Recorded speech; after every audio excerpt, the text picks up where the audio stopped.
الحمد لله والصلاة والسلام على سيدنا محمد وعلى آله وأصحابه أجمعين. أما بعد،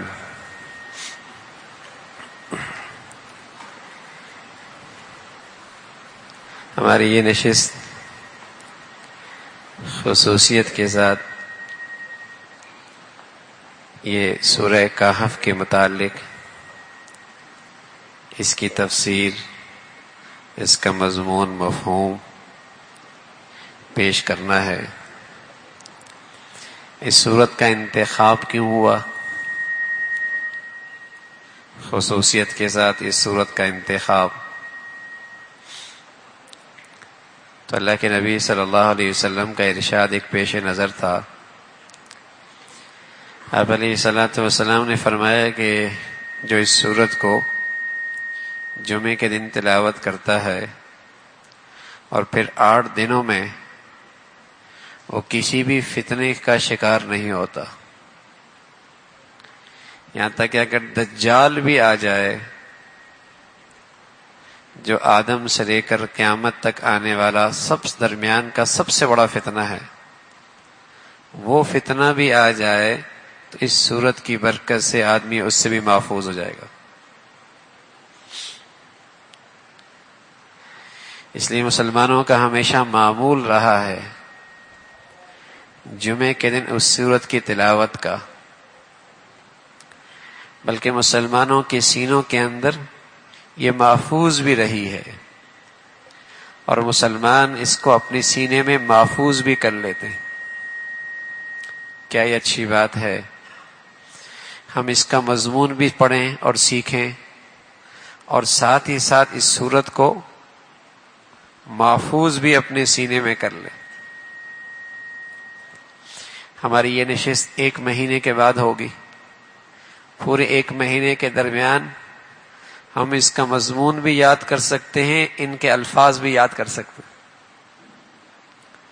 اور کیا ہی اچھا ہو جائے کہ سورت کا اختتام ہو اور یہ سورت ہمارے سینے کے اندر بھی محفوظ ہو اور اس کا مضمون بھی ہمیں ذہن نشین ہو چکا ہو۔ کیا کچھ نہیں یاد کرتے اور کیسے کیسے ریکارڈ محفوظ کرتے ہیں، اور دل و دماغ میں کیسے کیسے نقشے محفوظ کر رکھے ہیں۔ کیا یہ اچھا ہے کہ یہ اللہ کا کلام اور یہ سورت ہمارے سینوں میں محفوظ ہو جائے؟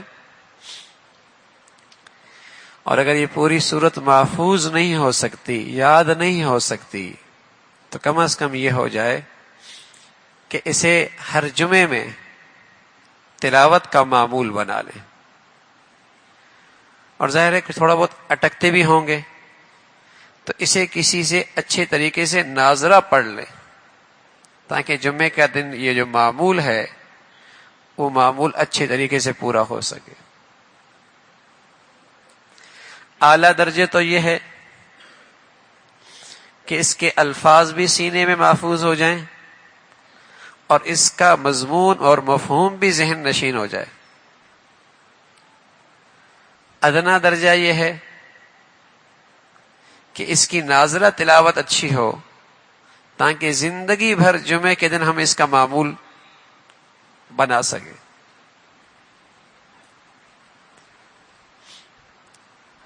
کیا وجہ ہے کہ اللہ کے نبی صلی اللہ علیہ وسلم نے خاص طور پہ اس کی فضیلت بیان فرمائی کہ کوئی بھی فتنہ ان 8 دنوں میں آئے گا، اس کا پڑھنے والا اس کا شکار نہ ہوگا؟ تو اس سورت کا ایک موضوع ہے غیبی نظام اور اسباب اور وسائل کی دنیا۔ پوری سورت اسی کے گرد گھومتی ہے، غیبی نظام، اسباب اور وسائل کی دنیا۔ پوری سورت اسی کے گرد گھومتی ہے۔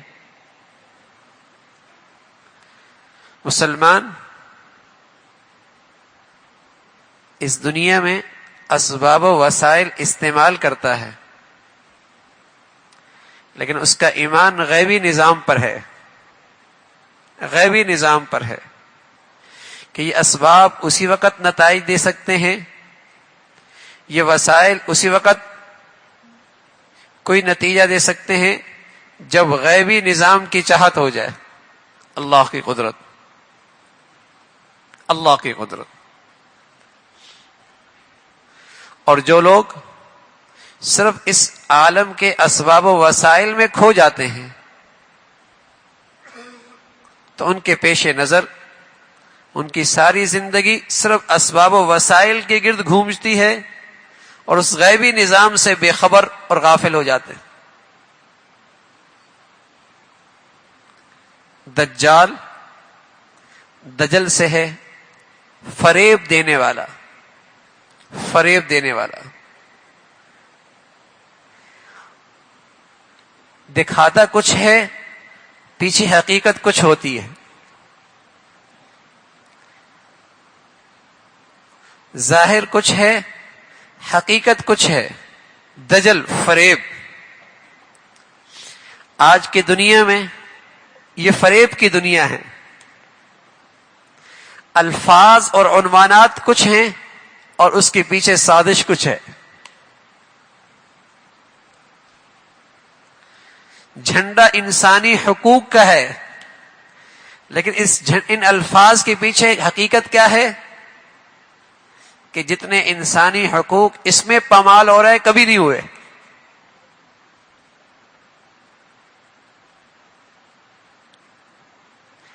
تو دجال جو اس تہذیب کا سب سے بڑا علمبردار ہوگا، اس کے ہاتھ میں پانی، میٹھا اور آگ ہوگی. وہ یہ پیش کرے گا. لیکن حقیقت کیا ہوگی؟ جسے وہ آگ دکھا رہا ہے اس میں زندگی ہوگی، اور جسے وہ پانی دکھا رہا ہے اس میں آگ ہوگی. اس کے سامنے دو نمونے ہوں گے، جنت اور جہنم کے، وہ پیش کرے گا. لیکن حقیقت میں جہنم جنت ہوگی، اس پہ راہ پہ چلنے والا جنت میں جائے گا. اور جو جنت کا نقشہ پیش کر رہا ہوگا حقیقت میں اس کو اپنانے والا جہنم میں جائے گا. تو رسول اللہ صلی اللہ علیہ وسلم نے جن فتنوں سے کی آگاہی فرمائی ہے اور جن فتنوں سے پناہ مانگی ہے، اس کا سب سے بڑی شکل دجال کی ہے. دجال کا فتنہ اور موجودہ تہذیب اور زندگی کا جتنا نقشہ ہے، یہ اسی کے لیے ایک سازگار ماحول تیار کیا جا رہا ہے. سازگار ماحول تیار کیا جا رہا ہے. تو یہ صورت ایسی ہے، اگر کوئی آدمی اس صورت کے مضمون اور مفہوم کو اپنے اندر محفوظ کر لے، ذہن نشین کر لے، تو دجال کے جتنے نقشے ہیں اور کوئی بھی شکل دجالی ہے اس سے وہ محفوظ ہو جائے گا، ان فتنوں سے محفوظ ہو جائے گا. اسے دجال کی نشاندہی ہو جائے گی، یہ فریب ہے، یہ دجل ہے، یہ فراڈ ہے، یہ جھوٹ ہے، یہ بہروپیہ ہے. تو اس صورت کے اندر وہ سارا سامان موجود ہے، وہ رہنمائی موجود ہے جس سے آدمی ان فتنوں سے محفوظ ہو سکتا ہے. تو ہم اس کو شروع کرتے ہیں. بسم اللہ الرحمن الرحیم. الحمد للہ الذی انزل علی عبدہ الکتاب. تمام تعریفیں اللہ کی ہیں جس نے اپنے بندے پر کتاب نازل کی. الحمد للہ الذی انزل علی عبدہ الکتاب. تمام تعریفیں اللہ کی ہیں جس نے اپنے بندے پر کتاب نازل کی. عبد سے مراد محمد الرسول اللہ. آپ علیہ الصلوۃ والسلام کا سب سے بڑا اعزاز ہے، آپ عبداللہ ہیں، آپ عبداللہ ہیں. آپ کا سب سے بڑا اعزاز یہ ہے کہ آپ عبداللہ ہیں، آپ اللہ کے بندے ہیں. عبد، اب اللہ کے بندے ہیں، یہ آپ کا سب سے بڑا اعزاز ہے. آپ کو ایک بہت عظیم الشان معجزہ ملا، عظیم الشان معجزہ، اور وہ معجزہ معراج کا ہے کہ آپ علیہ الصلوۃ والسلام تھوڑے سے وقت میں مکہ سے سفر کرتے ہیں، فلسطین پہنچتے ہیں، مسجد اقصی میں امامت کرواتے ہیں، آسمانوں پہ تشریف لے جاتے ہیں، آپ کو جنت دکھائی جاتی ہے، آخرت کے سارے مناظر دکھائے جاتے ہیں، پھر آپ اسی گھڑی کے اندر مکہ مکرمہ واپس تشریف لے آتے ہیں۔ یہ معراج کا واقعہ، اور عجیب شان ہے اللہ کی قدرت کی کہ یہ خواب میں نہیں ہوا۔ خواب میں تو آپ بھی نہ جانے کہاں کہاں پہنچ سکتے ہیں، خواب میں تو نہ جانے آپ کہاں کہاں کا سفر کر لیتے ہیں۔ یہ رسول اللہ صلی اللہ علیہ وسلم کو جو اعزاز ملا ہے اپنے جسم کے ساتھ، آپ کا یہ سفر ہوا۔ اس وقت کا سب سے روشن خیال، اپنے آپ کو روشن خیال سمجھنے والا اور اپنے آپ کو عقل پرست، عقل و دانش کا علمبردار کہلانے والا، جس کا لقب تھا ابو الحکم، فیصلہ کرنے والا، بعد میں اس کی مذمت ہوئی، ابو جہل کہلایا۔ جب اسے یہ پتہ چلا کہ رسول اللہ صلی اللہ علیہ وسلم مکہ مکرمہ سے فلسطین کی بات کر رہے اور پھر آسمانوں پہ تشریف لے گئے اور آسمان کے آخرت کے سارے مناظر دیکھ کے آ گئے، تو وہ اس کے ہاتھ میں تو ایک پروپیگنڈا آ گیا، کہنے لگا دیکھا یہ شخص کیا کہہ رہا، یہ شخص کیا کہہ رہا ہے کہ رات کے تھوڑے حصے کے اندر اتنا طویل سفر کیسے ممکن ہے، کیسے ممکن ہے۔ ہاں میرے عزیزوں، اسباب کی دنیا میں، وسائل کی دنیا میں شاید یہ ممکن نہ ہو، لیکن اللہ کے قدرت کے نظام میں یہ سب ممکن ہے۔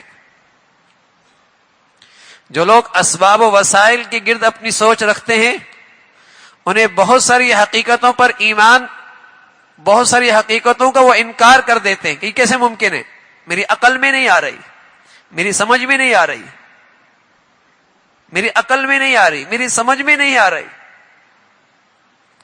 اور آج کے دنیا میں سب سے بڑا فتنہ ہے کہ آج کے انسان نے عقل کو آگے رکھا ہے اور اللہ کے نظام کو پیچھے رکھا ہے۔ اللہ کی قدرت انسانی عقل سے آگے کی چیز ہے، وحی کا نظام انسانی عقل سے آگے کی چیز ہے۔ عقل تب صحیح نتیجہ دے گا جب وہ آسمانی وحی کے مطابق ہوگا۔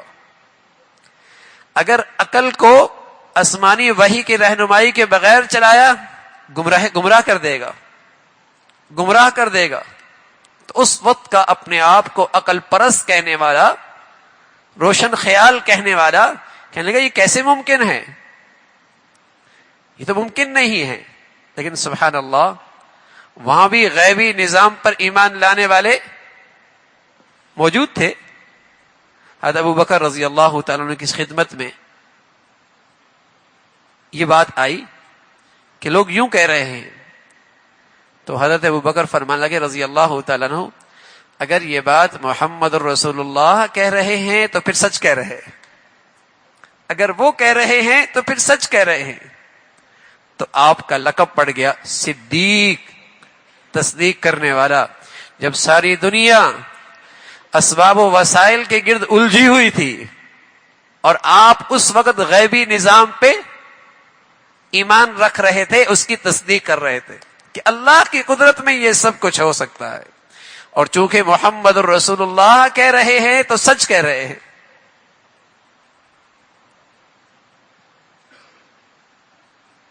یہ غیبی نظام، یہ غیبی نظام اس صورت کا اصل موضوع ہے۔ تو جب اتنا بڑا معجزہ ملا تو وہاں بھی اللہ کے نبی صلی اللہ علیہ وسلم کا جو تذکرہ آیا یوں آیا، سبحان الذی اسری بعبدہ، وہاں بھی یہی لفظ ہے عبدہ، اللہ کا بندہ، اللہ کا بندہ، اللہ کا بندہ۔ سبحان الذی اسری بعبدہ، پاک ہے وہ ذات جو اپنے بندے کو راتوں رات لے گئی۔ وہاں بھی عبد کا ذکر ہے. اور چونکہ اس سورت کے ان الفاظ میں آگے آ رہا ہے کہ جب یہ سورت اتری،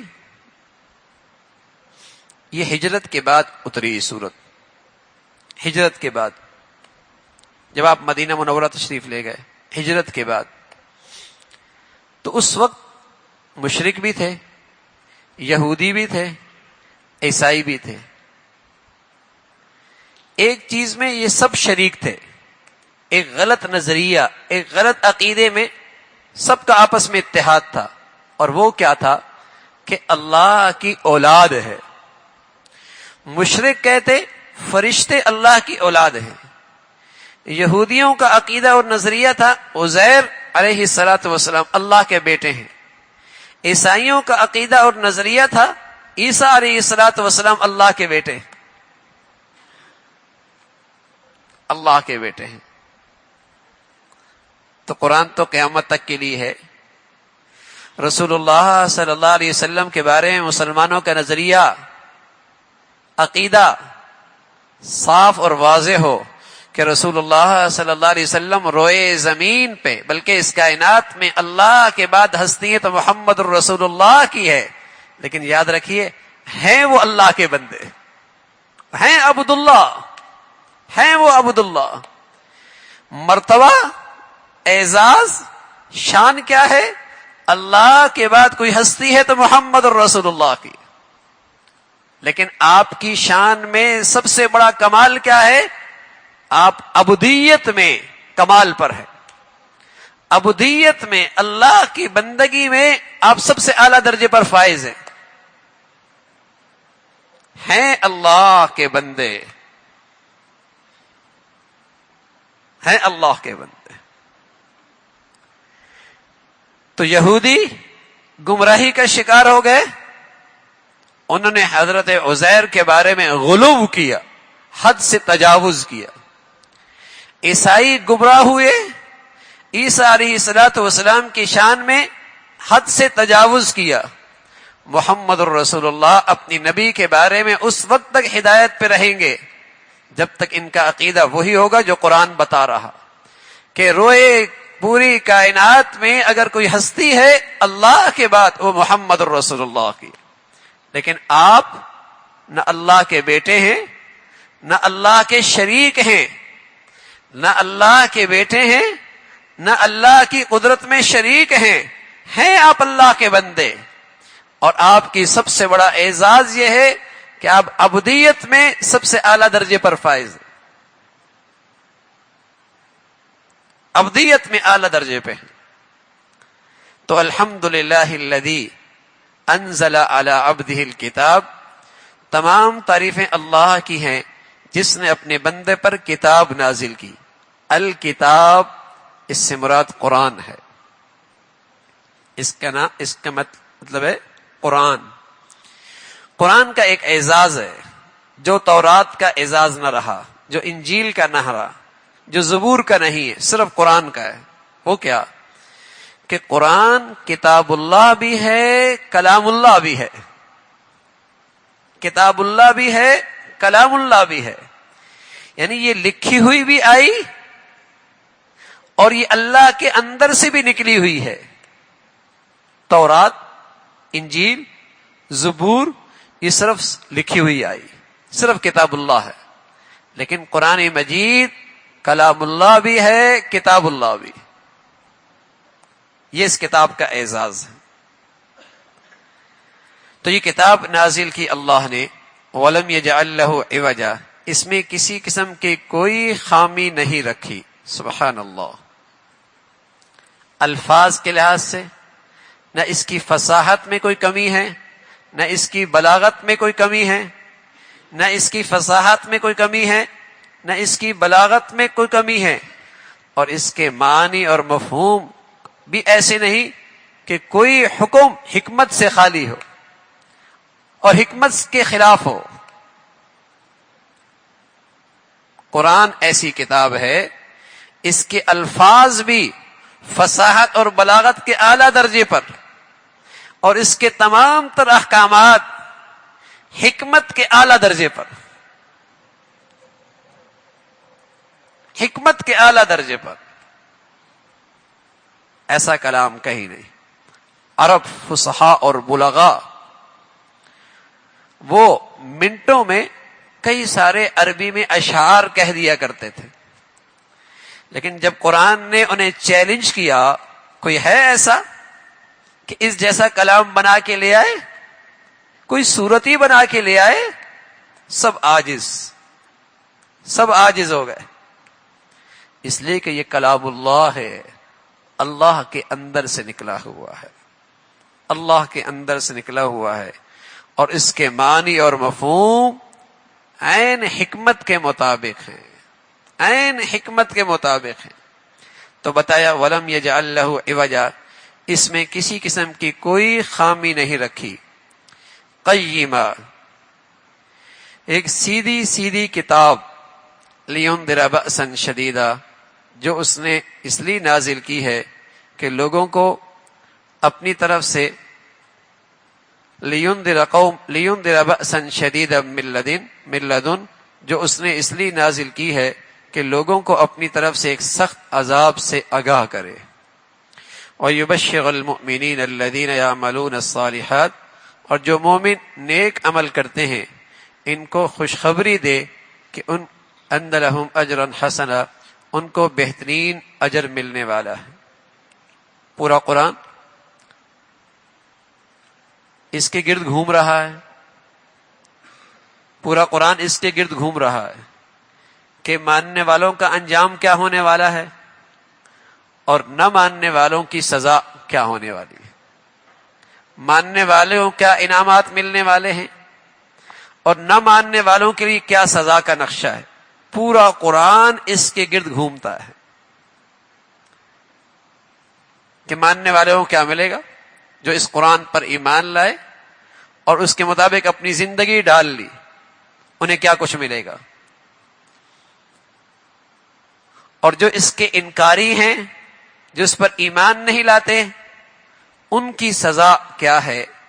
قرآن کا ایک بہت بڑا موضوع پورے قرآن کا یہی ہے کہ کل کی زندگی جنت اور جہنم کی شکل میں، کل کی زندگی جزا اور سزا کی شکل میں، ایک پوری دنیا ہے، ایک لمبی اور طویل زندگی ہے۔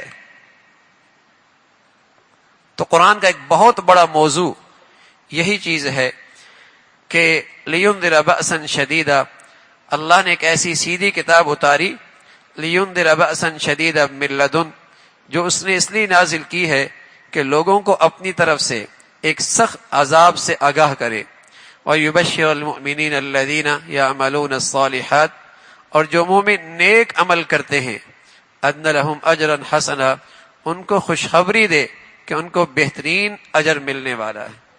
تربیت کا ایک بہترین اصول یہ ہے کہ نیری نرمی بھی اچھی نہیں ہوتی اور نیری سختی بھی اچھی نہیں ہوتی، نیری نرمی بھی اچھی نہیں ہوتی اور نیری سختی بھی اچھی نہیں ہوتی۔ کہیں تنبیہ بھی کی جاتی ہے، ڈرا کر اس کی تربیت کی جاتی ہے، اور کہیں کچھ دے کر پیار کر کے اس کی تربیت کی جاتی ہے۔ یہ دونوں پہلوؤں کا خیال رکھا جاتا ہے۔ صرف نرمی ہوگی تو پھر بھی خطرے کی چیز ہے، اور صرف سختی ہوگی یہ بھی غلط ہوگا۔ تو قرآن انسانی تربیت کا سب سے بڑا نسخہ ہے، اس میں ترغیب بھی ہے کیا ملے گا، اس میں ترہیب بھی ہے کہ کیا مصیبت آنے والی ہے اور کیا عذاب آنے والا ہے۔ دونوں پہلوؤں کو سامنے رکھا گیا ہے۔ اور بھائی ہم اپنی زندگی کا جائزہ لیں تو ہمیں نظر آئے گا کہ ہماری تمام تر حرکات کے پیچھے دو جذبے ہوتے ہیں، یا خوف ہوتا ہے یا امید ہوتی ہے کہ اگر نہیں کریں گے تو نقصان کیا ہوگا، کریں گے تو ملے گا کیا۔ ہماری صبح سے لے کر شام تک اور شام سے لے کر صبح تک، کے جی سے لے کر یونیورسٹی تک، تمام تر دوڑ دھوپ ان دو جذبوں کے پیچھے، ان دو جذبوں کے ساتھ چلتی ہے کہ کریں گے تو کیا ہوگا اور نہیں کریں گے تو کیا نقصان ہوگا.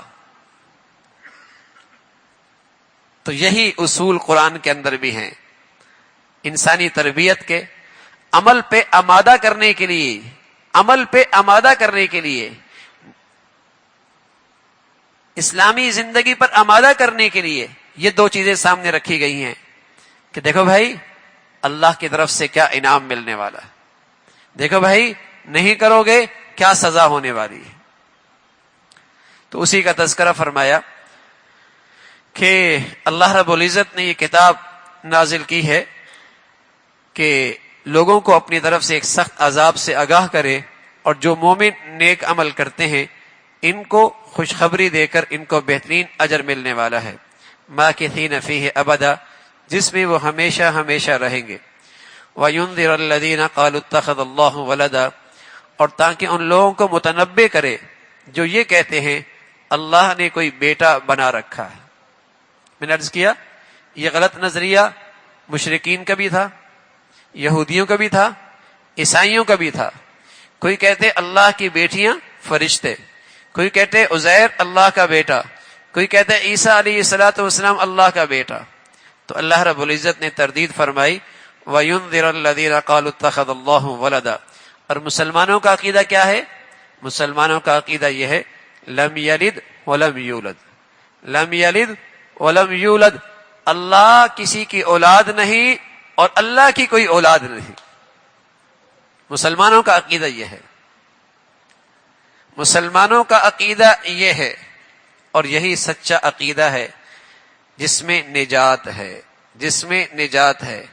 آج کے دور میں عیسائیت کھرا سکہ نہیں ہے، یہودیت کھرا سکہ نہیں ہے. آج کے دور میں قیامت تک صحیح عقیدہ یہ ہے کہ اللہ اکیلا ہے، تن تنہا ہے، نہ اس کا کوئی شریک ہے، نہ اس کا کوئی شریک ہے، نہ ذات میں نہ صفات میں، نہ وہ کسی کی اولاد ہے نہ وہ اس کی کوئی اولاد ہے. یہ عقیدہ سچا ہے، یہ عقیدہ سچا ہے. بس اوقات غلط فہمی ہوتی ہے نوجوانوں کو کہ بھائی عیسائی بھی تو آسمانی مذہب ہے، یہودی بھی تو آسمانی مذہب ہے، ہاں، اور وہ لوگ بھی نجات پائیں گے. یاد رکھیے وَمَن يَبْتَغِ غَيْرَ الْإِسْلَامِ دِينًا فَلَن يُقْبَلَ مِنْهُ، اسلام کے سوا آج کے بعد قیامت تک کوئی دین قابل قبول نہیں ہے. فَلَن يُقْبَلَ مِنْهُ، کوئی قابل قبول نہیں ہے.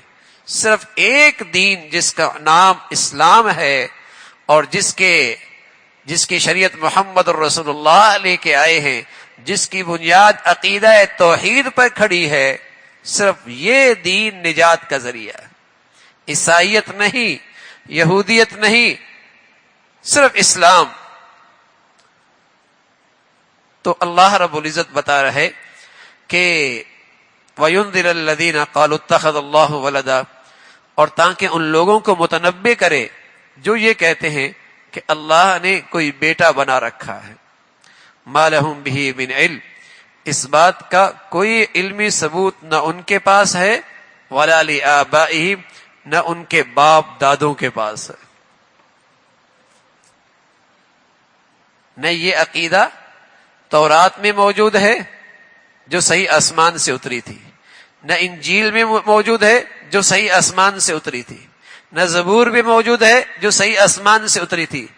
لیکن جب اسے تعریف کر دیا گیا، اس میں رد و بدل کر دیا گیا، تو یہ انجیل وہ انجیل نہ رہی جو آسمان سے اتری تھی، یہ انجیل وہ انجیل نہ رہی جو آسمان سے اتری تھی. اور آج کی انجیلوں کے نہ جانے کتنے نسخے ہیں جو دنیا کے اندر اس وقت موجود ہیں. تو آسمانی عقیدہ یہ ہے کہ اللہ کی کوئی اولاد نہیں ہے. مَا لَهُم بِهِ مِنْ عِلْمٍ، اس بات کا کوئی علمی ثبوت نہ ان کے پاس ہے، وَلَا لِآبَائِهِمْ، نہ ان کے باپ دادوں کے پاس ہے. کبرت کلمۃ تخرج من افواہہم، بڑی سنگین بات ہے جو ان کے منہ سے نکل رہی ہے. یہ اللہ کی شان میں بڑی گستاخی ہے، بڑی بے ادبی ہے کہ اللہ کے لیے کوئی اولاد ثابت کی جائے. یہ عقیدہ بڑا گمراہ کن ہے کہ کہ اللہ کی اولاد ثابت کی جائے. کبرت کلمۃ تخرج من افواہہم، بڑی سنگین بات ہے جو ان کے منہ سے نکل رہی ہے. ان یقولون الا کذبا، جو کچھ وہ کہہ رہے ہیں وہ جھوٹ کے سوا کچھ نہیں، اور ایسا جھوٹ جو کسی درجے نہ نقل کے مطابق ہے، آسمانی کتابوں کے مطابق ہے، نہ عقل کے مطابق ہے. اس لیے کہ اولاد تو ہوتی ہے اسی کی جنس سے، اسی کی جنس سے. یہ کیسی اولاد اللہ کی ہے کہ جو کھانے کی بھی ضرورت اس کو، پینے کی بھی ضرورت اس کو، پہننے کی بھی ضرورت ہو، گرمی اور سردی سے اثر بھی لینے والی، اور اللہ ان سب چیزوں سے بے نیاز. نہ یہ عقیدہ نقل کے مطابق ہے، یعنی آسمان سے جو چیزیں نقل ہو کے آئیں نہ اس کے مطابق ہے، نہ عقل میں آنے والی بات ہے. اس لیے کہ جو کبوتر سے کبوتر کا بچہ نکلے گا، انسان سے انسان کا بچہ نکلے گا، ہاں، اور اللہ کی ذات سے جو جنس نکل رہی ہے وہ کھانے کی بھی محتاج ہے، پینے کی بھی محتاج ہے، گرمی سردی کا اثر بھی لے رہی ہے. اور میرے عزیزو، عجیب بات ہے، اتنی غیر فطرتی بات اور عقل سے اتنی گری ہوئی بات، عقل سے اتنی گری ہوئی بات، لیکن دنیا میں آج اپنے آپ کو عقل مند کہنے والے اس غلط نظریے کے شکار ہیں کہ نہیں؟ یوں تو وہ آسمان پہ پہنچ گئے، چاند پہ سوار ہو گئے، چاند تک جا پہنچے، ہواؤں کو قابو کر لیا، روشنی کو قابو کر لیا، لیکن انہیں اللہ کی عظمت سمجھ بھی نہیں آئی. اللہ کی عظمت سمجھ میں نہیں آئی. کتنی عقل سے دور کی بات کہ عیسیٰ علیہ الصلوۃ والسلام اللہ کا بیٹا، عزیر علیہ الصلوۃ والسلام اللہ کا، کتنی عقل سے دور کی بات. تو بتائیے، جن کے پاس اتنی بھی عقل نہیں ہے ان کے طرز زندگی میں رہ کر انسان کامیاب ہو سکتا ہے؟ اتنے کم عقل ہیں، اتنے کم عقل ہیں.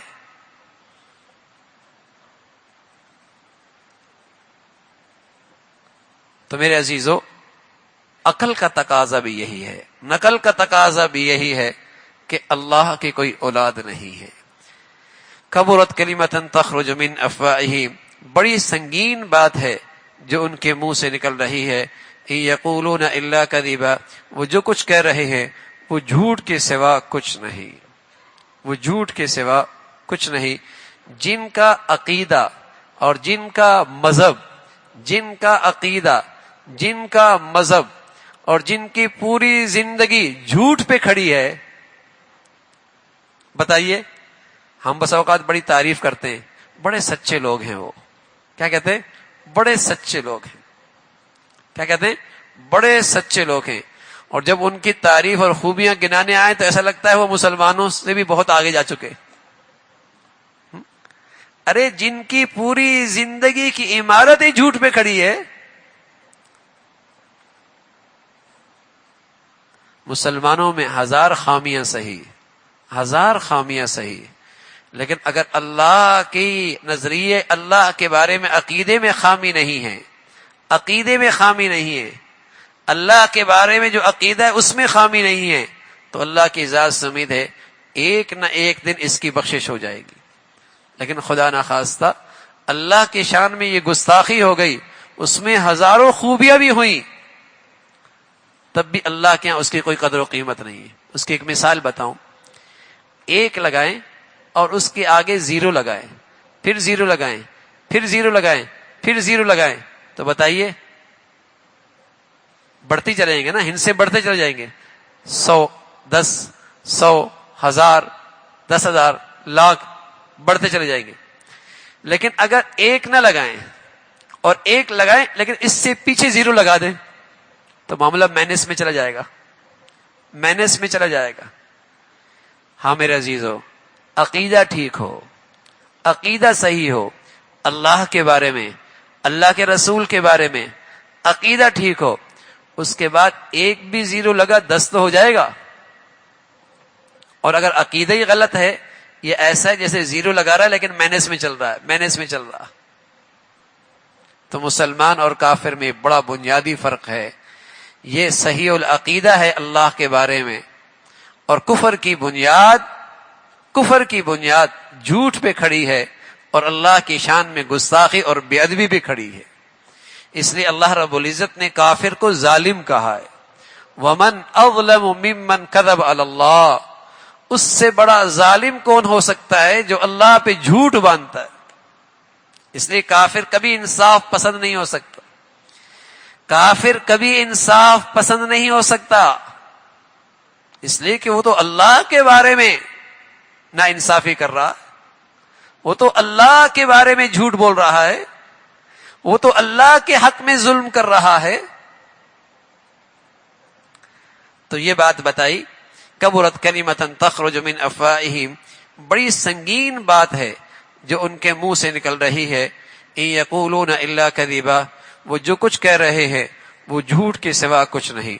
فلعلک باخع نفسک علی آثارہم، اللہ کے نبی صلی اللہ علیہ وسلم اندر ہی اندر ایک درد رکھتے تھے، ایک تکلیف تھی آپ کے دل کے اندر کہ یہ کیوں انکار کر رہے ہیں اور یہ کیوں کفر پہ زندگی گزار رہے ہیں، یہ کیوں انکار کر رہے ہیں، یہ کیوں کفر کی زندگی اختیار کر رہے ہیں. تو اللہ نے اپنے حبیب صلی اللہ علیہ وسلم کو تسلی دی کہ اتنا بھی غم نہ کھائیں کہ آپ کی جان ہی نکل نہ جائے. آپ ان کے انکار پر اور ان کے کفر پر اتنا بھی غم نہ کھائیں کہ آپ کی جان ہی نہ چلی جائے. فلعلک باخع نفسک علی آثارہم، اے پیغمبر اگر لوگ قرآن کی اس بات پر ایمان نہ لائیں تو ایسا لگتا ہے جیسے ان لم یؤمنوا بہذا الحدیث اسفا، کہ تم افسوس کر کر کے ان کے پیچھے اپنی جان کو گھلا بیٹھیں گے. آپ اتنا غم لے رہے اس کا اور اتنا دکھ لے رہے اس کا اور اس پر اتنے بے چین ہو رہے، ایسا لگتا ہے آپ اپنی جان ہی کھو بیٹھیں گے اور اپنی جان ہی گھلا بیٹھیں گے. فلعلک باخع نفسک علی آثارہم ان لم یؤمنوا بہذا الحدیث اسفا، اے پیغمبر اگر یہ لوگ قرآن کی اس بات پر ایمان نہ لائیں تو ایسا لگتا ہے جیسے تم افسوس کر کر کے ان کے پیچھے اپنی جان کو گھلا بیٹھیں گے. لیکن اللہ رب العزت بتا رہے کہ یہ دنیا دارالامتحان ہے، کچھ ایمان والے ہوں گے اور کچھ لوگ کافر بھی ہوں گے، سب ایمان والے نہیں ہو سکتے. یہ دنیا دارالامتحان ہے، یہاں امتحان ہے. نہ کافر کو اس کے کفر کی سزا فوراً ملتی ہے اور نہ ایمان والے کو اس کی ایمان کا پورا اجر فوراً ملتا ہے. امتحان ہے، نتیجہ بعد میں آئے گا، نتیجہ بعد میں آئے گا. یہ دنیا دارالامتحان ہے، نہ سارے کافر ایمان پہ آئیں گے اور نہ ہی کفر کو اس کی کفر کی سزا فوراً ملے گی کہ آدمی کہہ دے کہ اگر غلط ہے تو پھر سزا کیوں نہیں ملتی، اگر یہ غلط ہے تو پھر ترقی کیوں کر رہے ہیں، اگر یہ غلط ہے دنیا میں اتنے خوشحال کیوں ہیں، اگر یہ غلط ہے دنیا میں اتنے مزے کیوں کر رہے. ارے میاں دارالامتحان ہے، ان کی کفر کی سزا کا وعدہ دنیا میں ہے ہی نہیں، یہ اللہ نے ضابطہ ہی نہیں بنایا. ہاں اس کا کچھ ریئیکشن ضرور ہوگا، اس سے کچھ ریئیکشن ضرور ہوگا اور وہ ہر آدمی سر کی آنکھوں سے دیکھ نہیں سکتا. قرآن نے اس کی نشاندہی کی ہے کہ جو آدمی کفر کی زندگی اختیار کر رہا ہوگا اس کی زندگی میں ایک بڑی مصیبت ہوگی جو ہر آدمی کو نظر نہیں آتی. وہ کیا؟ اس کا دل بے چین ہوگا، اس کا دل بے سکون ہوگا، اس کا دل پریشان رہے گا. یہی وجہ ہے کہ مغربی ماحول میں جتنے نشہ آور چیزوں کا استعمال ہے، ہاں وہ اہل ایمان میں نہیں ہے، وہ اہل ایمان میں نہیں ہے. جتنی وہاں ڈپریشن کی ڈپریس کی گولیاں استعمال کی جاتی ہیں وہ اہل ایمان میں نہیں ہے. جتنی خودکشیاں وہاں ہیں وہ اہل ایمان میں نہیں ہے. جتنی طلاقیں اور خلا وہاں ہیں اہل ایمان میں نہیں ہے. جتنا میاں بیوی کا ٹوٹ پوٹ مغرب میں ہے مسلمانوں میں نہیں ہے. بظاہر ان کی زندگی بڑی خوشحال، بڑی چمک دمک، لیکن اندر کی بے چینی اور اندر کی بے سکونی جو ایمان نہ ہونے کی وجہ سے ہے، اس کا علاج ان کے پاس نہیں ہے. اس مرض کی دوا ان کے پاس نہیں ہے، اس مرض کی دوا ان کے پاس نہیں ہے. اور بدقسمتی سے جو بھی مسلمان کہلانے والا اس زندگی کو اپناتا ہے اس کا حال بھی وہی ہوتا ہے. اس لیے علماء نے لکھا ہے اور سچ لکھا ہے کہ ڈپریشن، یہ ڈپریس، اس کا اردو میں ترجمہ ہی کوئی نہیں آتا، عربی میں بھی اس کا صحیح ترجمہ کوئی نہیں آتا، اس لیے کہ یہ مسلمانوں کی بیماریاں ہی نہیں تھی. لیکن جب مغرب کی زندگی آئی تو ساتھ بیماریاں بھی آ گئی. جب مغرب کی زندگی آئی تو ساتھ یہ بیماریاں بھی آ گئی.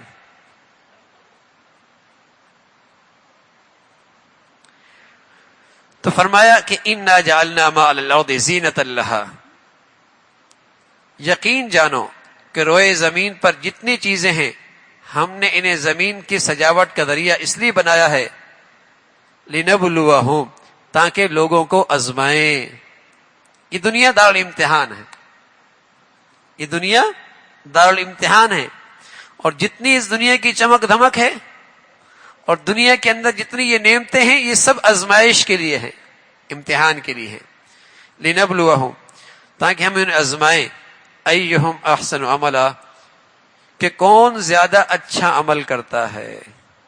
ہاں میرے عزیزو، اللہ کو کوالٹی پسند ہے، گنتی پسند نہیں ہے، کوالٹی ہونی چاہیے. مغرب کی 3 رکعتیں ہیں، آپ تعداد بڑھا دیں، 4 کر لیں. بتائیے، گنتی تو بڑھ گئی، کوالٹی خراب ہو گئی، قبول نہیں ہوگی، قبول نہیں ہوگی.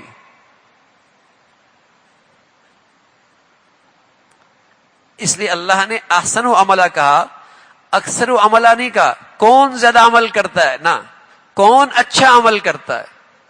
اور کسی عمل کی اچھائی کا معیار 2 چیزیں، کسی عمل کی اچھائی کا معیار 2 چیزیں. کوئی بھی اچھا عمل کیسے پتہ چلے گا؟ کہ لوگ اچھا سمجھے، برادری اچھی سمجھے، خاندان اچھا سمجھے، سوسائٹی اچھی سمجھے، نہ اچھائی کا معیار 2 چیزیں. یہ دیکھا جائے گا کہ یہ عمل اللہ کے لیے کر رہا ہے، اور دوسرا یہ ہے کہ آیا اس عمل کے اندر کرنے میں رسول اللہ صلی اللہ علیہ وسلم کی رہنمائی، روشنی، آپ کا عمل موجود ہے کہ نہیں. یہ 2 چیزیں،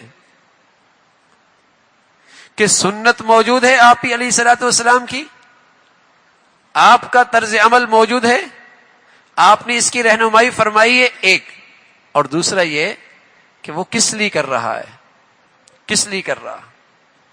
ایک آدمی بہت بڑا ہسپتال بناتا ہے اور اس کی پھر نمائش کرتا ہے کہ لوگوں میں شہرت ہو جائے، لاکھوں کروڑوں لگا دیے، اچھا عمل نہیں ہے. بہت بڑی مسجد بنا دیتا ہے لیکن پیش نظر نمائش ہے، لوگوں میں شہرت ہے، اچھا عمل نہیں ہے، اچھا عمل نہیں ہے. جھوپڑی نما مسجد بناتا ہے لیکن نیت ہے اللہ کو راضی کر لوں، اللہ کو راضی کر لوں، اچھا عمل ہے. چھوٹی سی ڈسپنسری بناتا ہے، نیت یہ کہ اللہ کو راضی کر لوں، اچھا عمل ہے.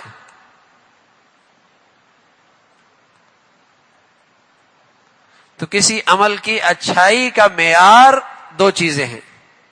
یہ دیکھا جائے کہ یہ عمل اللہ کی چاہت کے مطابق ہو رہا، رسول اللہ صلی اللہ علیہ وسلم کی چاہت کے مطابق ہو رہا. بس یہ 2 چیز دیکھیے. بس اوقات آدمی کہتا ہے کہ بھائی ایسے کرنے میں حرج ہی کیا ہے، کوئی اچھا ہی تو کر رہا ہوں. ارے میاں، اچھا تب ہوگا جب رسول اللہ صلی اللہ علیہ وسلم نے ایسا کیا ہوگا. اگر یہ بات سمجھ میں آ جائے میرے عزیزو تو آدمی بہت ساری فرقہ پرستیوں سے بچ جائے گا. فرقے بنتے تب ہیں، مسلمانوں میں فرقہ پرستی وجود میں کب آتی ہے؟ جب وہ اللہ کی رضا اور رسول اللہ صلی اللہ علیہ وسلم کا طریقہ دیکھنا چھوڑ دیتا ہے، تب فرقے بنتے ہیں. اس لیے کہ فرقے کی بنیاد اپنی مفاد ہوتا ہے، اپنی خواہش ہوتی ہے، اپنے اغراض ہوتے ہیں، اپنے اغراض، اپنی خواہش ہوتی ہے. وہاں یہ نہیں دیکھتا کہ اللہ نے یہ بتایا نہیں بتایا، رسول اللہ صلی اللہ علیہ وسلم نے ایسا کیا یا نہیں کیا. فرقے اس لیے بنتے ہیں. تو اللہ رب العزت کو کثرت نہیں احسن اچھا عمل پسند ہے. فرمائے دنیا دارالامتحان ہے، اللہ یہ دیکھنا چاہتا ہے کون اچھا عمل کرتا ہے. اللہ یہ دیکھنا چاہتے ہیں اس دارالامتحان میں کون اچھا عمل کرتا ہے. وَإِنَّا لَجَاعِلُونَ مَا عَلَيْهَا صَعِيدًا جُرُزًا، اور یہ بھی یقین رکھو کہ روئے زمین پر جو کچھ ہے ایک دن ہم اسے ایک سپاٹ میدان بنا دیں گے، یعنی ایک چٹیل میدان بنا دیں گے. یہ عقیدہ ہے قرآن کا بہت بنیادی عقیدہ کہ ایک دن آنے والا ہے سارا دنیا کا نظام ختم ہو جائے گا، سارا دنیا کا نظام ختم ہو جائے گا. یہ بھی قرآن کا ایک بنیادی عقیدہ ہے، بنیادی موضوع ہے کہ یہ دنیا تمہیں کتنی خوبصورت کیوں نہ لگے لیکن ایک دن یہ ختم ہونے والی ہے، ایک دن اس کو زوال ہے، ایک دن اس کا اختتام ہے. وَإِنَّا لَجَاعِلُونَ مَا عَلَيْهَا صَعِيدًا جُرُزًا، اور ایک دن ہم اسے بالکل چٹیل میدان کرنے والے ہیں. تو یہ ایک مضمون ہے. اس کے بعد اس صورت میں 4 بنیادی واقعات کا تذکرہ.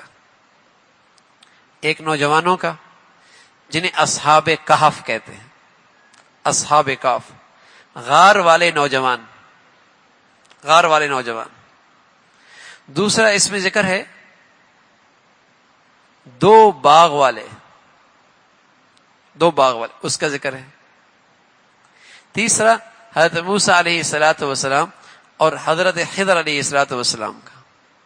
اور چوتھا واقعہ ہے اس میں ذوالقرنین کا، جس نے مشرق سے مغرب ساری دنیا کا سفر کیا. یہ 4 واقعات اس صورت کے اندر موجود ہیں. اور ان چاروں واقعات کے اندر بنیادی موضوع میں نے عرض کیا کیا ہے؟ غیبی نظام اور اسباب اور وسائل کی دنیا، اسباب اور وسائل کی دنیا. اور یہ نظر آئے گا کہ غیبی نظام اسباب اور وسائل کی دنیا پہ کیسے غالب آ گیا. اور جس نے غیبی نظام پہ یقین کر لیا وہ ہر قسم کے دجالی فتنوں سے ہمیشہ محفوظ رہے گا. اور جس نے اسباب و وسائل کو معبود بنا لیا، انہیں خدا کا درجہ دے دیا، وہ ہر دجالی فتنے میں مبتلا ہو جائے گا. تو اس میں پہلا واقعہ ان نوجوانوں کا ہے جو اصحاب کہف کے نام سے مشہور و معروف ہیں. اللہ رب العزت بھائی عمل کی توفیق نصیب فرما دے. اب میں نے تھوڑا سا پڑھایا ہے اور میرے پیش نظر یہ ہے کہ اگلے ہفتے، اگلے مہینے تک انشاءاللہ آپ ان الفاظ کو یاد بھی کر کے آئیں گے انشاءاللہ. ہاں، اور اس کا ترجمہ کم از کم آپ کو یاد ہو. اچھی بات تو یہ ہے کہ آپ کو یہ الفاظ بھی یاد ہوں اور ساتھ ساتھ اس کا ترجمہ بھی یاد ہو. بہت مزہ آئے گا. ہاں، ہمارا یہ کلاس اور ہماری یہ مجلس انشاءاللہ بہت جاندار ہو جائے گی. پورا ہفتہ، پورا مہینہ ہے، تھوڑا تھوڑا بھی یاد کریں گے تو انشاءاللہ یاد ہو جائے گا. لیکن اتنا ضرور معمول بنا لیں کہ ہر جمعے کو اللہ کرے یہ سورت ہم تلاوت کرنے لگ جائیں. رسول اللہ صلی اللہ علیہ وسلم کی حدیث کا مفہوم ہے کہ جب آدمی جمعے کے دن اس کی تلاوت کرتا ہے تو اس کے پاؤں سے لے کر آسمان تک کا نور اس کے نام اعمال میں لکھا جاتا ہے. اتنا بڑا نور کا حصہ اسے نصیب ہوتا ہے. مسلمان مائیں اور مسلمان والدین اپنے بچوں کو بچپن ہی کے اندر یہ سورت سکھاتے تھے اور ان کی زندگی کا معمول بنا دیا کرتے تھے کہ سورہ کہف پڑھنی ہے. اور آج کے دور کے اندر تو میرے عزیزو ویسی دجالی فتنے ہیں اور ہر طرف دجل اور فریب ہے اور آدمی ان فریبوں کا شکار بھی ہو رہا ہے. لیکن ان الفاظ میں وہ نور موجود ہے، وہ طاقت موجود ہے کہ اس کے بدولت انشاءاللہ وہ ہر قسم فتنوں سے اور ہر قسم کے گمراہیوں سے محفوظ ہو جائے گا. اللہ بھائی عمل کی توفیق نصیب فرما دے. سبحانک اللہم بحمدک نشہد ان لا الہ الا اللہ نستغفرک ونتوب الیک. ہم نے عرض کیا تھا کہ ہماری نشست کے بعد سوال و جواب کا سلسلہ بھی ہوگا. جس ساتھی نے کوئی سوال کرنا ہو اچھی بات تو یہ کہ وہ اس کو تحریر کر کے دے دیا کرے، ٹھیک ہے نا، تو انشاءاللہ وہ مجلس بھی ہماری انشاءاللہ رہے گی۔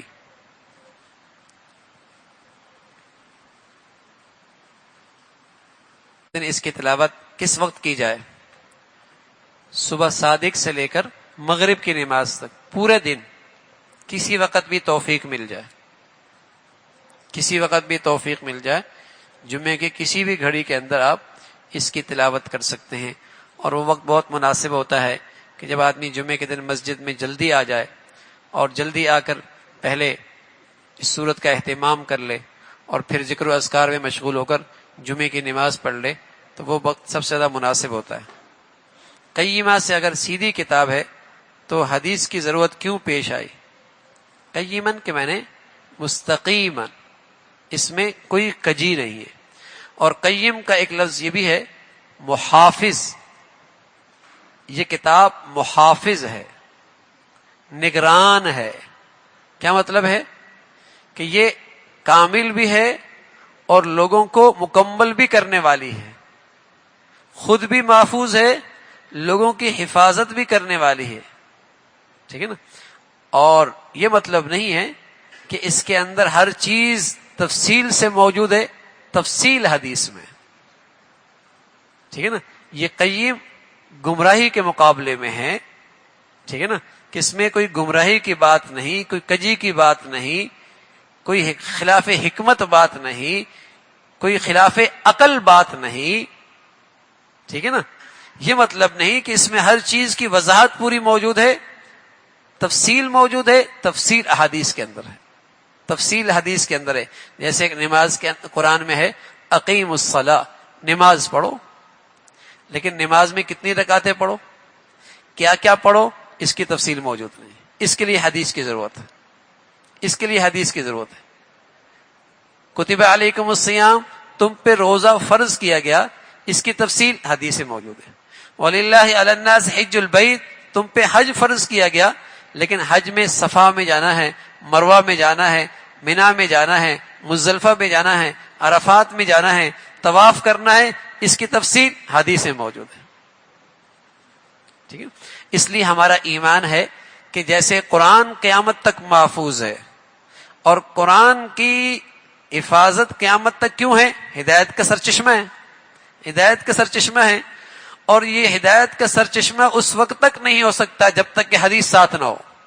اس لیے مسلمانوں کا عقیدہ ہے کہ جیسے قیامت تک قرآن محفوظ ہے، قیامت تک حدیث بھی محفوظ ہے۔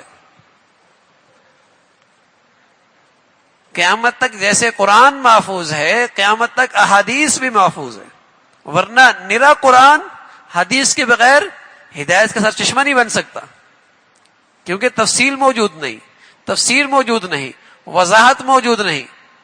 اس لیے جو لوگ حدیث کے بارے میں شک و شبہات ڈالتے ہیں اور اس کا انکار کرتے ہیں، وہ حقیقت میں قرآن کا انکار کرتے ہیں، وہ حقیقت میں قرآن کا انکار کرتے ہیں۔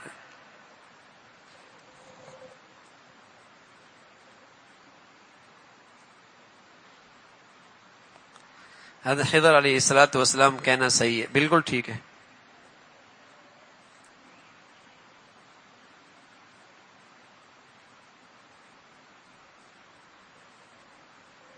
میں قرآن نہیں پڑھ سکتا، لیکن میں اس کو سنتا ہوں۔ سننا کافی نہیں بھائی، پڑھنا سیکھیں، ماشاءاللہ صحت ہے، جوانی ہے، ماشاءاللہ عمر اللہ نے دے رکھی ہے، ضرور سیکھیں انشاءاللہ۔ اللہ کے نبی صلی اللہ علیہ وسلم فرمایا کرتے تھے، میری چاہت ہے میری امت کے سینے میں قرآن کا کچھ نہ کچھ حصہ محفوظ ہو۔ وہ دل ویران دل ہے، ویران گھر کی طرح ہے، جس دل میں قرآن کا کوئی بھی حصہ محفوظ نہ ہو۔ سیکھنا چاہیے۔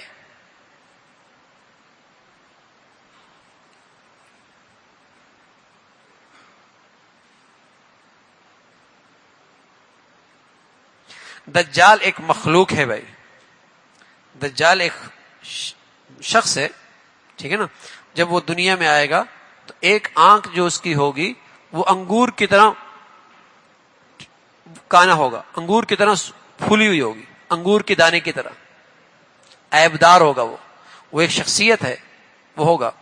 لیکن اس دجال کا جو نظریہ ہے اور جو اس کی زندگی ہے وہ آج بھی دنیا کے اندر موجود ہے۔ دجل، فریب. اور یوں کہا جاتا ہے کہ یہ ساری کی ساری چیزیں اس زندگی، اس کے لیے راہ ہموار کی جا رہی ہے، اس کے لیے میدان سازگار کیا جا رہا ہے.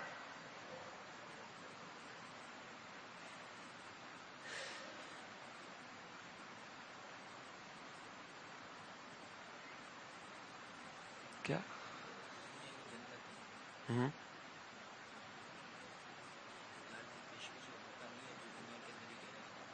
ہاں تو بالکل غلط ہے.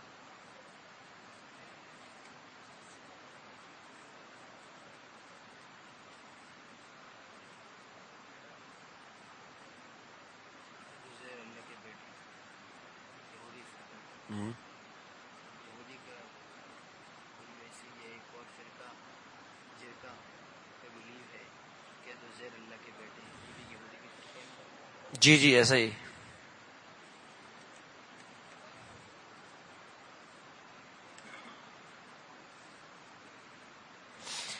یہ ایک بات سوال کیا کہ یہ سورت جو ہے مدینہ میں نازل ہوئی اور اس پہ لکھا ہے مکی سورت. ٹھیک ہے نا، یہ مکی سورت. یہ جو تقسیم ہے نا، یہ اس لیے نہیں ہے کہ مکہ میں نازل ہوئی یا مدینہ میں نازل ہوئی. ٹھیک ہے نا، ہجرت کے پہلے اور ہجرت کے بعد کے لحاظ سے تقسیم ہے یہ. ورنہ صرف مکہ اور مدینہ میں تو سورت قرآن نہیں اترا نا، مکہ اور مدینہ سے باہر بھی قرآن اترا ہے. ٹھیک ہے نا، مکہ اور مدینہ سے باہر بھی قرآن اترا ہے. اب مکہ کتنا ہے، مدینہ کتنا ہے، بیچ میں سعودی عرب کا اور بھی تو بہت سارا حصہ ہے.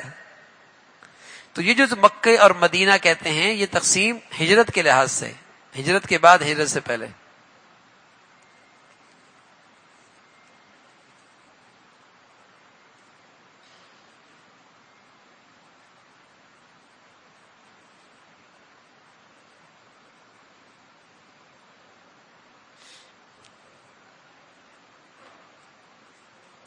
پریشانی کی حالت میں قرآن پڑھیں توجہ سے انشاءاللہ.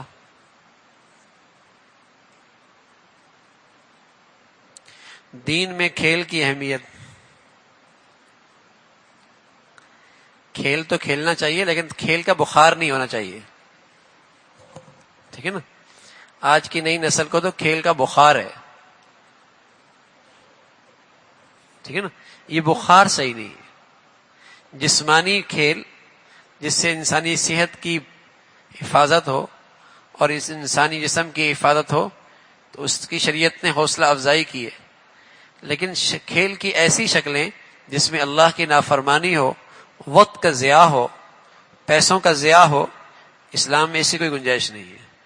ٹھیک ہے نا، ایسی کھیل جس سے انسانی جسم کو فائدہ ہو، صحت کی حفاظت ہو، آدمی کی جسم میں توانائی ہو، تو شریعت نے اس کی حوصلہ افزائی کی ہے. لیکن کھیل کی ایسی شکلیں جس میں وقت کا ضیاع ہو، اللہ کا حکم ٹوٹے، پیسہ ضائع ہو، اس کی حوصلہ افزائی نہیں کرتی.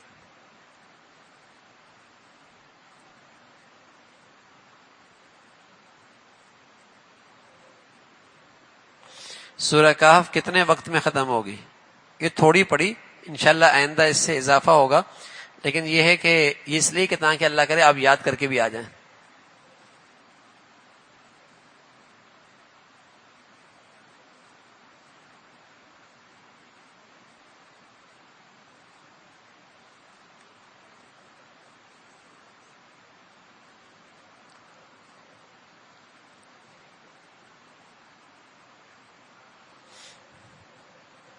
آپ کس کو ووٹ دیں گے؟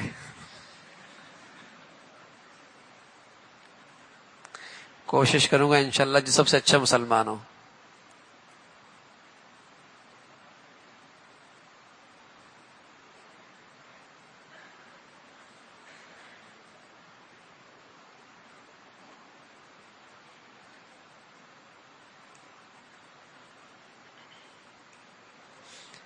اللہ کی صفت مہربان ہے، بندے کے اندر بھی مہربانی موجود ہے. ٹھیک ہے نا، لیکن اللہ کی صفات میں شریک نہیں ہے وہ. ٹھیک ہے نا، اللہ کی جو صفت مہربانی ہے وہ اس شان کی ہے کہ کوئی اس کا شریک نہیں ہو سکتا. ٹھیک ہے نا،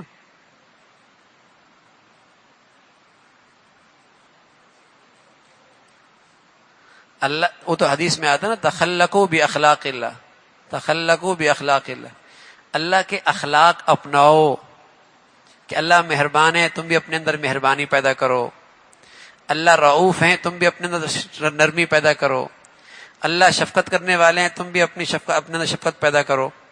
تو یہ شریک نہیں ہوتا. یہ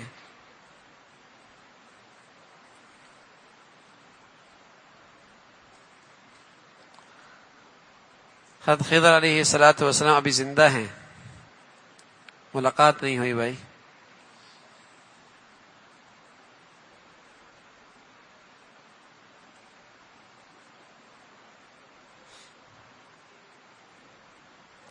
اللہ کی محبت کیسے پیدا کی جائے؟ بھائی بہت آسان ہے. جس سے آدمی بات کرتا ہے اور مسلسل کرتا ہے تو آہستہ آہستہ باتوں باتوں سے محبت پیدا ہوتی نہیں ہوتی؟ باتوں باتوں سے محبت پیدا ہونے لگتی ہے. بات سے بات بڑھتی ہے، بات بڑھتی ہے، بڑھتے بڑھتے دل میں محبت آ جاتی ہے. تو اللہ کا کلام اللہ کے اندر سے نکلا ہوا ہے. کوئی اسے محبت سے پڑھے گا سبحان اللہ، اور پڑھتا ہی چلا جائے گا تو اللہ سے محبت ہونے لگ جائے گی، اللہ سے محبت ہونے لگ جائے گی.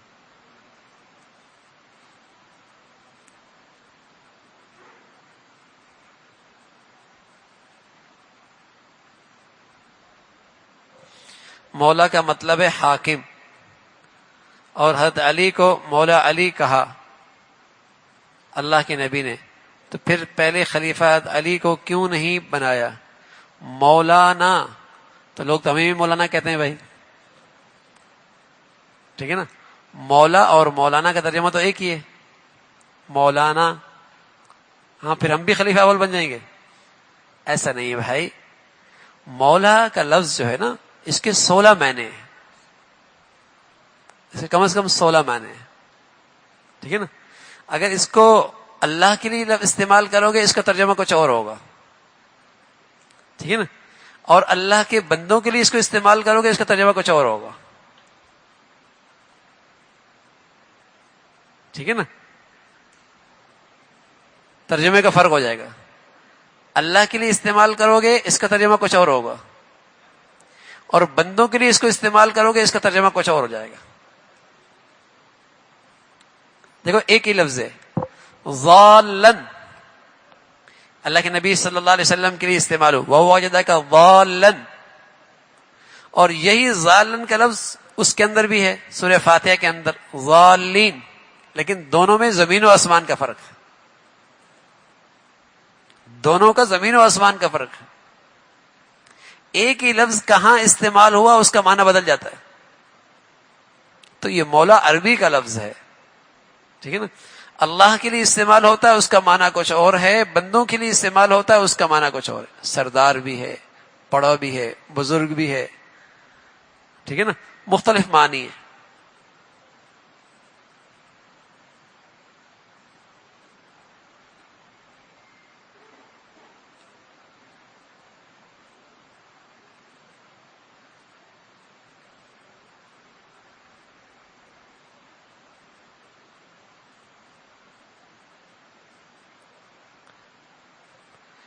بھئی ہاتھ کا گناہ زہر وہ زنا کی طرح ہے، ٹھیک ہے نا. اور آدمی کو ہمت کرنی چاہیے کہ اپنے آپ کو اس گناہ سے بچائے. ایمان بھی خراب ہوتا ہے، صحت بھی خراب ہوتی ہے، اور اس کا آسان طریقہ ہے بری صحبت سے اپنے آپ کو بچائے، اچھی صحبت اپنے آپ اختیار کرے. جس قدر دل و دماغ صاف ہوگا آدمی ان گندگیوں سے محفوظ ہوگا، اور جتنا دل و دماغ گندا ہوگا پھر ہاتھوں کو قابو رکھنا مشکل ہو جائے گا.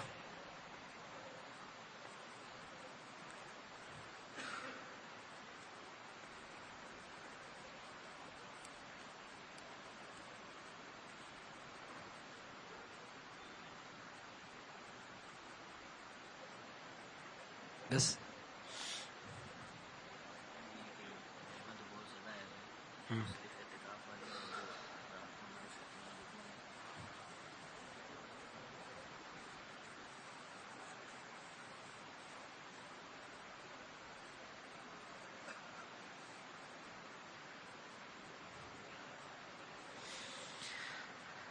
چلتے پھرتے کون سا ذکر کرنا چاہیے؟ درود شریف بھائی، چلتے پھرتے درود شریف پڑھ لیں.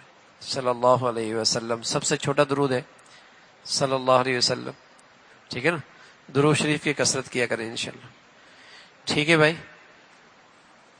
جو ساتھی یہاں اعتکاف والے ہیں جنہوں نے رات کا یہاں قیام فرمانا ہے وہ تشریف رکھیں، اور جو ساتھی ماشاءاللہ اس کلاس میں تشریف لے آئے تو وہ دعا کے بعد تشریف لے کے جا سکتے ہیں۔ الحمدللہ رب العالمین والصلاة والسلام علی سیدنا محمد وعلی آلہ واصحابہ اجمعین۔ اللہم لک الحمد کلہ ولک الشکر کلہ، اللہم لک الحمد کلہ ولک الشکر کلہ، اللہم اعنا علی ذکرک و شکرک و حسن عبادتک۔ اے اللہ اپنے فضل سے ہم سب کو قرآن کی عظمت نصیب فرما، قرآن کی محبت نصیب فرما، ہمیں تلاوت کا ذوق شوق نصیب فرما، قرآن کی فہم نصیب فرما، قرآن سے تعلق نصیب فرما۔ اے اللہ قرآن کی زندگی عطا فرما، مولا کریم ہمیشہ ہمیں قرآن کی مجلس نصیب فرما۔ اے اللہ میرے عزیز نوجوان جس محبت سے یہاں تشریف لائے، ان کی عمروں میں، زندگیوں میں، صحت میں برکت نصیب فرما۔ اے اللہ انہیں قرآن کا نور نصیب فرما، اے اللہ انہیں قرآن کی مبارک زندگی اخلاق نصیب فرما۔ مولا کریم ہمیشہ انہیں مبارک ماحول نصیب فرما، برے ماحول سے، بری صحبت سے، برے دوستوں سے محفوظ فرما۔ ان نوجوانوں کو اپنے ماں باپ کی آنکھوں کی ٹھنڈک بنا، ان کے لیے راحت کا ذریعہ بنا، اے اللہ ان کے لیے خوشیوں کا باعث بنا۔ اولادوں کی آزمائشوں سے، نافرمانیوں سے ماں باپ کو محفوظ فرما۔ اے مولا کریم اپنے فضل سے ہر نوجوان کو اپنی دین کی خدمت کے لیے قبول فرما، اپنے اسلام کی خدمت کے لیے قبول فرما۔ اے اللہ دین کی صحیح سمجھ نصیب فرما، دین کی صحیح فکر نصیب فرما۔ اے اللہ ہم سب کو عقیدہ صحیح عقیدہ نصیب فرما، صحیح نظریہ نصیب فرما، ہر قسم کی گمراہیوں سے اور فتنوں سے ہم سب کی حفاظت فرما۔ مولا کریم تمام ہی کی ساتھیوں کی حفاظت فرما، ان کی جانوں کی، عزتوں کی، آبروں کی حفاظت فرما، ہر قسم کی مشکلات سے محفوظ فرما، پریشانیوں سے محفوظ فرما، موذی امراض سے، ہسپتالوں کی زندگی سے حفاظت فرما، حادثات سانحات سے حفاظت فرما۔ اے مولا کریم اپنے فضل سے ساری امت مسلمہ کے حال پہ رحم فرما۔ اے اللہ اہل اسلام کو نیک صالح قیادت نصیب فرما، بے دینوں سے اور ظالموں سے اور بدکاروں سے مسلمانوں کو محفوظ فرما۔ اے اللہ ہمارے وطن عزیز کو امن اور سلامتی کا گہوارہ بنا، اسے استحکام نصیب فرما، اندرونی بیرونی خطرات سے اسے محفوظ فرما۔ مولا کریم وطن عزیز کو ایمان اور ہدایت کی فضاؤں سے، اے اللہ اپنے فضل سے ایمان اور ہدایت کی فضاؤں کو وطن عزیز میں عام فرما۔ ہماری زندگیاں، صلاحیتیں، وسائل اس کے لیے قبول فرما، نوجوانوں کی صلاحیتیں اس کے لیے قبول فرما، نوجوانوں کی زندگیاں اس کے لیے قبول فرما۔ اے اللہ وطن عزیز کو امن اور سلامتی کا گہوارہ بنا، اسے ہر قسم کی سازشوں سے، اندرونی بیرونی خطرات سے محفوظ فرما۔ اے اللہ ہمارے ملک پہ رحم فرما، اے اللہ ہمارے ملک پہ رحم فرما، اے اللہ ہمارے ملک پہ رحم فرما۔ وطن عزیز کو اے اللہ اسلام پسند اور وطن سے تعلق رکھنے والی صحیح قیادت نصیب فرما۔ اے اللہ دین دشمنوں سے اور ملک دشمنوں سے وطن عزیز کو محفوظ فرما۔ اے اللہ اپنے فضل سے دین سے محبت کرنے والی اور وطن عزیز کی قدر کرنے والی قیادت نصیب فرما، دین دشمنوں سے، ملک دشمنوں سے وطن عزیز کو محفوظ فرما۔ ربنا تقبل منا انك انت السميع العليم وتب علينا انك انت التواب الرحيم وصلى الله على سيدنا محمد وعلى آله واصحابه اجمعين برحمتك يا رب۔